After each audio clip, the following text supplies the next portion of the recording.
Morning, কেমন আছো? আমিও ভালো আছি। চলে আসলাম রান্নাঘরে। প্রথমে হচ্ছে সেই জিরে ভেজানো জলটা খেয়ে। কালকে কি হয়েছে, পুঁই শাক এনেছি, কিন্তু পুঁই শাকের যে আসল প্রকৃতি বন্ধু কুমড়ো, তাকে আনতে ভুলে গেছি। বাইরে ঝিরঝির করে বৃষ্টি হচ্ছে, আমাদের নিচেই একটা দোকানে কাকু নিয়ে বসে, মানে সবজি নিয়ে বসে। তার কাছে সবজি পেলাম না, আবার রেডি হয়ে বাজারে গেলাম একটা কুমড়োর জন্য। ওখান থেকে কুমড়ো আর বেগুন নিয়ে এক প্যাকেট দুধ নিয়ে আসলাম। আর প্রত্যেক দিন প্রত্যেকদিন 6টা, এই সপ্তাহের মধ্যে 6টা হেয়ার ব্যান্ড আমার ভাঙা হয়ে গেছে। পুচু ভেঙে দেয়, মাথায় পড়লে মাথার থেকে টান দেয়, ভেঙে যায়। আবার নতুন করে কিনে এনেছি।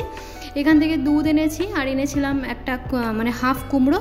আর এই সামনে একটা মামি আছে, উনি আমাকে কলগেট আনতে বলেছিল, ওনার কলগেটটা এনেছি। আর আমাদের জন্য নিয়ে এসেছিলাম বিস্কুট, আর একটা এনেছিলাম নিমকি।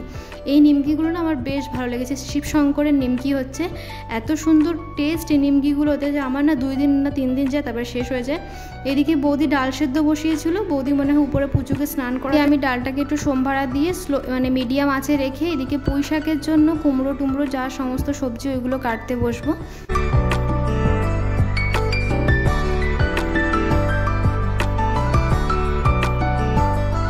পুঁই শাকটা নিরামিষ করবো না, রুই মাছের মাথা দিয়ে একটু ঘ্যাট ধরনের করব। বড় বৌদি একদিন পাঠিয়েছিল, তখন থেকে আমার এত ভালো লেগেছে যে আমি এখন বাড়িতে বানিয়ে খাওয়ার চেষ্টা করি, বানানোর চেষ্টা করি। মোটামুটি ভালোই লাগে। ওদেরকে একটা কথা বলি আমি, যে আমি প্রত্যেক দিন এখন ব্লগ দেওয়ার চেষ্টা করছি। আমি না তেমন কোথাও বাইরে বেরানো হয় না, যে তোমাদেরকে কোথায় যাচ্ছি না যাচ্ছি সেটা শেয়ার করব। তো সারাদিন ঘরের মধ্যে ঘরের কাজ, বাইরের কাজ, পড়াশোনা আর ভিডিও এডিটিং নিয়েই আমি পড়ে থাকি। তো এইটাই বেশ ভালো লাগে। তো এইটাই প্রতিদিন তোমাদের কাছে 1 মিনিট 2 মিনিট যেইভাবেই হোক না কেন শেয়ার করার চেষ্টা করব। প্লিজ তোমরা একটু ভালোবাসা দিও।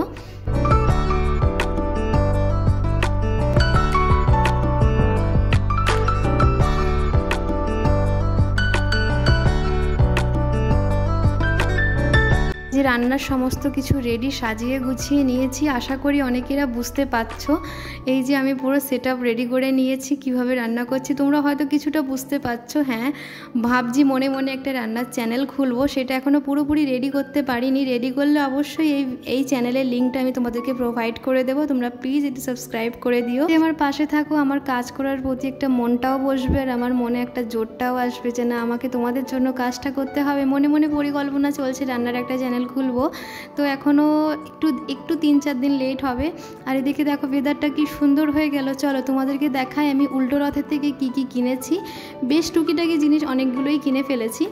আমি ভাত বসাতে বসাতেই তোমাদেরকে দেখানো শুরু করলাম, কেন কি রান্নাঘরের জিনিস রান্নাঘরের জন্যই কিনেছি। তো রান্নাঘরের সমস্ত কিছু সাজিয়ে ফেলেছিলাম, তার জন্য রান্নাঘরে দাঁড়িয়ে সমস্ত কিছু দেখালাম। এই একটা বোল নিয়েছিলাম নৌকা শেফের। এইটা আমার প্রথম দিন গিয়েই পছন্দ হয়ে গেছে, কালকে গিয়েই পছন্দ হয়ে গেছে। যেদিনকে আমরা প্রথম রথে গেছিলাম সেদিনকে এইগুলো ছিল না। আর নিয়েছিলাম এই একটা কি বলে, চিমটা বলে না কি বলে, পরোটা মাছ সমস্ত কিছু ওকে উল্টানো পাল্টানো যায়। খুবই কার্যকরী জিনিস, এটা আমাদের কাছে ছিল না। তার জন্য আমি এটা দেখে ওদিনকে পছন্দ হয়েছিল, মা বারণ করেছিল বলে কিনলাম না। ওদিনকে আমি একা গেছিলাম বলে নিজের পছন্দ মতো কিনে নিয়ে আসলাম। ওগুলো জিনিসের মধ্যে আমার এই জিনিসটা এত পছন্দ হয়েছে। এটা কড়াই না, কিন্তু এটা একটা কড়াই শেফের হচ্ছে বোল, যেটা রেস্টুরেন্টে আমি অনেকবার দেখেছি। এটা আমার না এত পছন্দ হয়েছিল। যেদিনকে প্রথম আমরা গেলাম এইগুলো কিন্তু ছিল না, ওরা নতুন মালগুলো তুলেছে। এইটা আমি আর দেখলাম না, এদিক ওদিক তাকালাম না। সত্যি যেটা যদি 80 টাকাও বলতো না, আমি একে নিয়েই আসতাম। এটা বলেছিল 40 টাকা, তো আমি 30 টাকা দিয়েছিলাম। সত্যি খুবই কম দামে পেয়েছি 30 টাকা, কিন্তু এরকম ধরনের কোথাও দেবে না। আর তেমনি জিনিসটাও এত ভালো, খুবই ভীষণ ভার ছিল জিনিসটা, খুবই আমার পছন্দ হয়েছে। একটা অয়েল ব্রাশ নিয়েছিলাম, যেটা আমার কাছে ছিল না। এটাও খুব কাজে লাগে, যে পিঠে টিঠে করতে, তারপরে একটু স্যান্ডউইচ বানাতে, তার জন্য এটাও আমি একটা নিয়েছিলাম। এই যে গাছের পাতা টাতা কিনে নিয়ে এসেছি। মা বলছে এই আবার কি? আমি বললাম গাছের পাতা। এইটা কিনেছিলাম ভিডিও এডিটের জন্য, যে রান্নার ভিডিওগুলো করছি তার জন্য এটা কিনেছিলাম, সাজিয়ে গুছিয়ে করার জন্য। পাতাগুলো না খুব ভালো লাগে, অনেক দিন ধরেই কিনবো, কিন্তু আমাদের বাজারে এইগুলোর একটা চেনের দাম বলে 60 টাকা, কিন্তু আমি এটা নিয়ে এসেছিলাম 20 টাকা দিয়ে। তো আজকের ভিডিওর মধ্যে দেখানোর মতো কিচ্ছু নেই। তো আজকের ব্লগটা আমি এখানেই শেষ করব। নতুন একটি ব্লগ নিয়ে আসবো। তোমরা ভালো থেকো, সুস্থ থেকো, টাটা।